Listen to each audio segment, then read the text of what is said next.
श्री राधा कृष्ण चरण कमलेभ्यो नमः। श्री नंदनंदन भाग 76 भगवान शिव महाराज। जय राधा राधा जय राधा जय श्री राधा। जय कृष्ण कृष्ण जय कृष्ण जय श्री कृष्ण। जय कृष्ण जय श्री कृष्ण। जय कृष्ण जय श्री कृष्ण। आज भगवान शिव कहने लगे कि श्री हरि ने मोहिनी रूप धारण करके मुझे उमा के समीप रहते भी सम्मोहित कर लिया था। उन सर्व समर्थ की माया से मोहित मैं लग्न उन्मत्त मोहिनी के पीछे भागता फिरा। जब इसे स्मरण करता हूँ शरीर रोमांचित हो जाता है। उन मायाधीप के सामर्थ्य की कोई सीमा नहीं। इस समय तो सर्वेश्वरेश्वर परात्पर पुरुष स्वयं पधारे हैं पृथ्वी पर। वे रसराज महारास करने वाले हैं। रासेश्वरी को लेकर उनकी अभिन्न सहचरियों के साथ उनका ये रास वृंदावन में गोलोक के नित्य निकुंज में नित्य है, शाश्वत है। किंतु वृंगधरा पर वृंदावन में भी शरद पूर्णिमा की रजनी में वह परम रसमयी लीला प्रादुर्भूत हो रही है। उसमें उन पुरुषोत्तम के अतिरिक्त तो और किसी पुरुष का प्रवेश शक्य नहीं, परंतु स्त्री बनकर संभव है मैं प्रवेश पा सकूं। वैसे वहां आद्या भगवती कात्यायनी ललिता की अनुमति पाए बिना तो कोई प्राणी प्रवेश नहीं पाता। मूर्तिमान महाभाव राशि श्री राधा की संकेत स्वीकृति के बिना आद्या अनुमति नहीं देती। इतना सब होने पर भी प्रयत्न तो करूंगा। श्री कृष्णचंद्र का जो सहज स्नेह है मुझ पर, उसी का सहारा है। किसी को ये भ्रम नहीं होना चाहिए कि श्री हरि ने मोहनी रूप धारण करके मुझे सम्मोहित किया, अतः मैं ये स्त्री शरीर स्वीकार करके रसराज को मोहित करने का मनोरथ करूंगा। वहां स्वयं रासेश्वरी है और उनका अनंत आकर्षण श्री कृष्णचंद्र को विमुग्ध बनाए रहता है। वे उन मयूर मुकुटी की स्वमोहनी ऐलाग्नि पराशक्ति शिव उनकी सहचरियों में सेविकाओं में भी स्त्री बनकर प्रवेश पा जाए तो परम सौभाग्य। पर्वताधिराज कन्या को साथ लाने का प्रश्न ही नहीं था। उनके साथ स्त्री शरीर धारण में संकोच न भी करूं तो भी पहचान कर पकड़ लिए जाने का भय तो है ही। न गण न वृषभ ये सब साथ संभव नहीं। अपने कर्पूर गौर रूप से स्त्री बन जाने का साहस भी नहीं कर सका। ये चंद्रोज्जल रूप रासेश्वरी की अनंत सौंदर्य रास सखियों के सम्मुख अत्यंत उपेक्षणीय प्रतीत होता। मैंने अपने नील लोहित रूप का आश्रय लिया। श्री कृष्ण की सखियों में कुछ श्यामांगी भी तो है, मैं इनमें छिप सकता हूँ। क्या हुआ कि सबसे अधिक काली दिखूंगी? इसमें तो सेविका समझ लिए जाने की सुविधा है, और यदि ऐसा हो जाए और सेवा का सौभाग्य मिल जाए तो कहना क्या। मैं वृंदावन पहुंचा तो शशांक की गति ही स्तंभित न हो गई थी, मेरी स्वयं की गति गगन में ही स्तंभित हो गई। मैं वहीं से दर्शन करता रहा बहुत देर तक, आत्मविस्मृत बना रहा। कब तक कुछ पता नहीं, किंतु संभवतः संपूर्ण दिव्य रात्रि तक। मैं जब नीचे पहुंच सका था तब तो रसराज की रास क्रीड़ा समाप्ति ही होने वाली थी। प्रारंभ में दर्शन का अवसर प्राप्त हुआ था मुझे। बनमाली पुलिन पर से उठे और उन्होंने मुरली अधरों पर रख ली। रासेश्वरी को आदर पूर्वक वाम भाग में ले लिया। ये श्री राधा कृष्ण की परस्परा लिंगित अपार छवि छटा है। वाम भाग में झुकता लहराता मयूर मुकुट और नील पीत वसनों की सम्मिलित शोभा।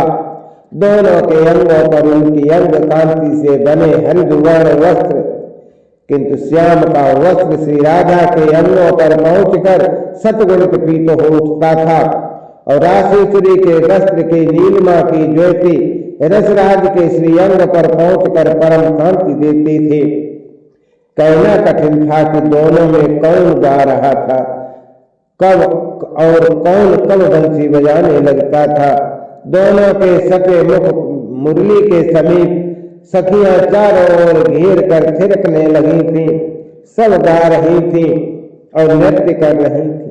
अकल्पनीय सुषमामय लास्य नृत्य, इस सम्मोहन मधुर माधव की संभावना भी सृष्टि में नहीं। सुर विमानों पर बैठे स्वांगनाओं के साथ आ गए थे। उन्होंने सुमन वर्षा प्रारंभ कर दी। गंधर्व तथा किन्नरों ने वाद्य संभाले।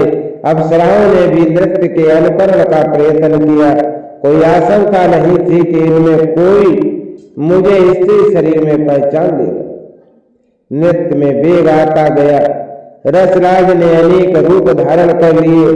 जितनी सखियां थीं उनके आधे रूप, दो गोपी के मध्य एक श्याम सुंदर, दोनों के कंधों पर उनकी भुजाएं और दोनों ओर से सखियों के स्वर्ण सुंदर बाहु उनके स्कंधों पर। परस्पर भी एक एक बाहु उन्होंने पार्श्वस्थ सखी के स्कंध पर रख लिया। श्री कृष्णचंद्र का स्पर्श सन्निधि मिलते ही गोपियों की पदगति तीव्र से तीव्रतम होती चली गई। मध्य में रस शेखर श्री वृषभानुनंदिनी के साथ ठुमक रहे थे और बंसी बजाने के साथ गा भी तो रहे थे। सुरों के कर स्तंभित हो गए। गंधर्व किन्नरों के वाद्य साथ नहीं दे सके। अप्सराएं तो लज्जित थकित होकर स्तब्ध खड़ी रह गईं। उनके और श्रावणाओं के वस्त्र शिथिल होने लगे। सतसह मुग्ध होने के कारण श्री राशेश्वर का सप्तम सुर उठा और फिर गूंजता चला गया त्रिभुवन में।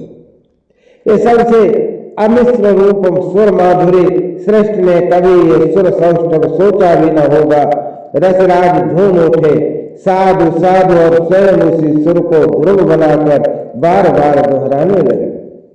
उनसे तो होकर बार बार आलिंगन दान किया। उन्होंने अपनी परम प्रेयसी को इस संगीत का, इस नृत्य का साथ अप्सराएं गंधर्वादि के वाद्य कैसे देती। गगन में तो सब स्तब्ध मूर्ति के समान जड़ हो गए थे। केवल नीचे वृद्ध सुंदरियों के ऊपर किंकणी कंकणों की समुद्र गुंजन ललित कुलन उनके संगीत का साथ दे रहा था।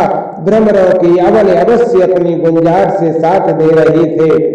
नृत्य में अधिक और अधिक वेग आया।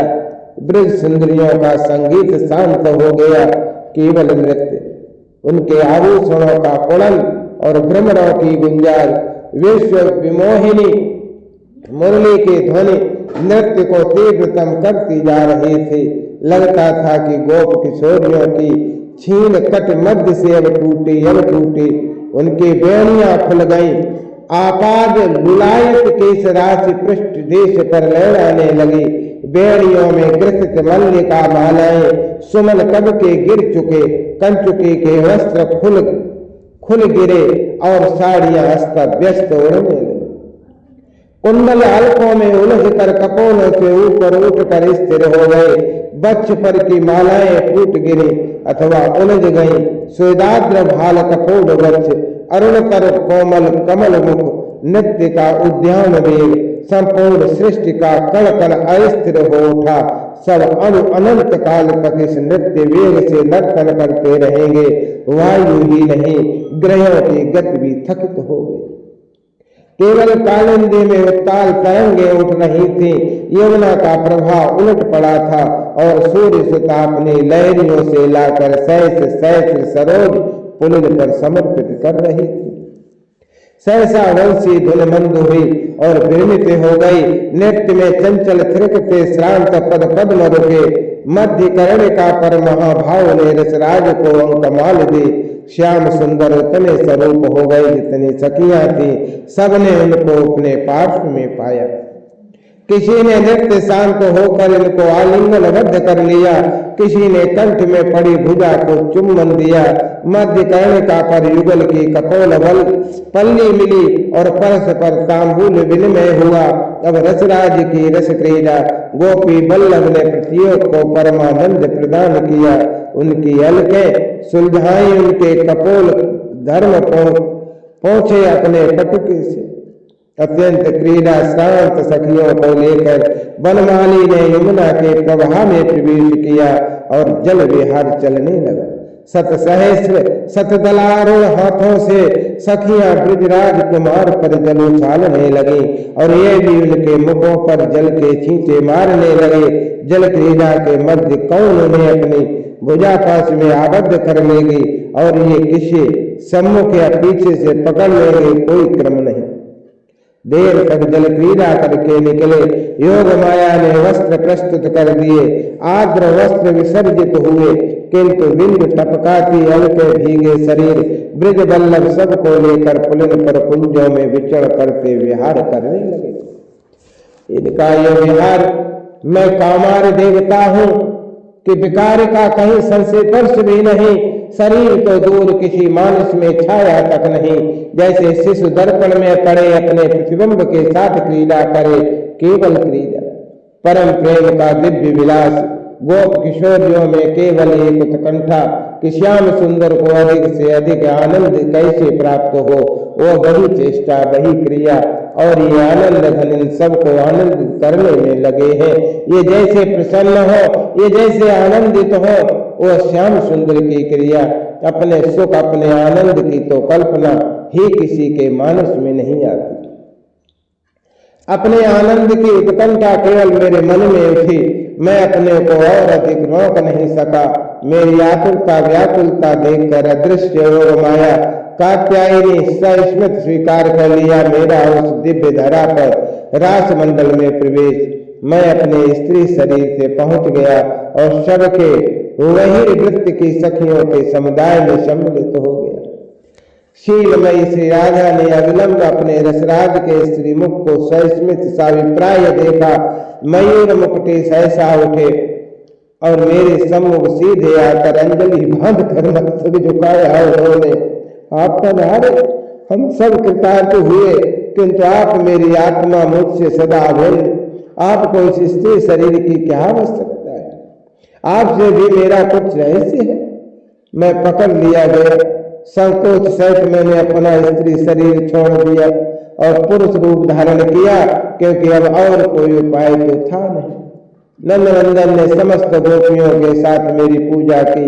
उस रात्रि में भी बिल्व पत्र, अर्क पुष्प, मल्लिका मालाएं और सुंदर उत्फल सरोजों से मुझे आपाद मस्तक अलंकृत कर दिया। अंत में बोले, अब आप गोपेश्वर हो गए, इस वृंदावन में ही श्री विग्रह रूप में नित्य निवास करें। हम सबको आपका शास्त्र संरक्षण एवं सानिध्य प्राप्त हो। मैं इन नवघन सुंदर के स्नेह से बेबल बोल नहीं पा रहा था। इन्होंने हंसते हुए हाथ जोड़कर कहा, आप आशुतोष कब से कृपण हो गए? अब तो ओम कहिए। ओम एवं अस्तु, ओम एवं अस्तु मैं बोल उठा। देव आपकी सन्निधि प्राप्त हो तो उसका परित्याग कर दो। भूतनाथ होने पर भी इतना उन्मत्त तो नहीं। ब्राह्मी निशा व्यतीत हो रही थी, उषा काल आसन्न था। रसिक शेखर ने सखियों को ये निकुंज लीला समाप्त करके स्वगृह लौटने को कहा। कोई इनके श्री चरणों के समीप से जाना नहीं चाहती थी। बहुत ही व्यवस्था पूर्वक सब लौटे। ये लौटाना सबका रस परिपाक मात्र ही तो है। रास की ये नित्य लीला तो शाश्वत है। ये कहाँ संसार में आविर्भूत अवतार लीला है कि विरमित होगी? ये तो सदा चलती है और इसमें यह विराम रस परिपुष्ट ही करता है। जय राधा जय राधा, राधा जय राधा, जय श्री राधा। जय कृष्णा कृष्णा जय कृष्णा जय श्री कृष्णा, जय कृष्णा जय श्री कृष्णा।